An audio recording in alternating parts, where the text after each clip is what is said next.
Hello and welcome to another Music Monday. Today we're going to have a look at minor scales, a quick refresher on what the three main minor scales are: natural, harmonic and melodic. If this is your sort of thing, don't forget to like and subscribe. That is always appreciated, and tell your friends.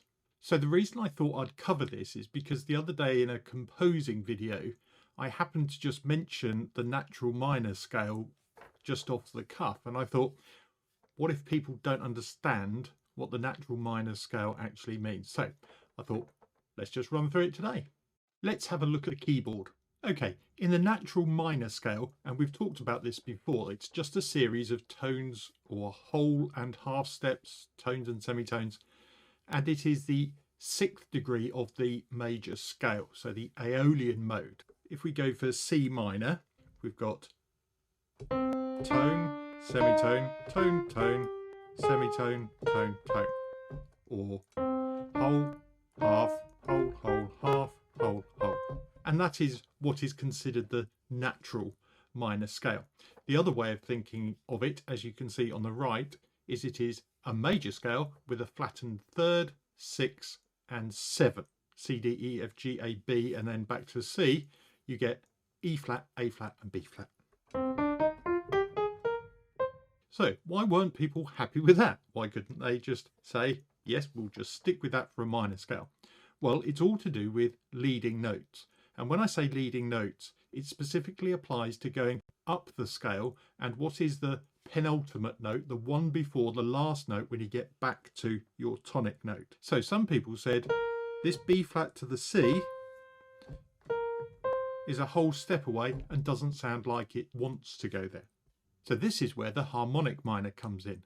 Somebody said, if the B flat to the C doesn't sound like it actually wants to go there, why don't we do B, which is only a semitone away from the C? And if I play that, it sounds like, and should have a natural pull to make you think that if I stop there, that should be the next note. So that's how they came up with the harmonic minor scale. But you'll notice there's a slight problem. There is a tone and a half, or a whole and a half step. It isn't a semitone or a tone. It's 3 semitones away, or 3 half steps away in that A flat to the B jump. So they said, well, how can we keep this note that wants to go to the C, but still have our rule of tones and semitones not being broken? Because back in the day, a lot of this has to do with choirs and singing. So they said, in the minor scale, if we want to have this leading tone here, you can't go from 3 steps away, you'll have to go from 2 steps away. That'll have to be the end of the scale. So that's a bit odd, because now you can see we've only got a flattened 3rd in the scale. Technically, they also then agreed, well, we don't really need the leading tone on the way back down, so just do the natural minor. So if you learn the melodic minor scale classically, you will typically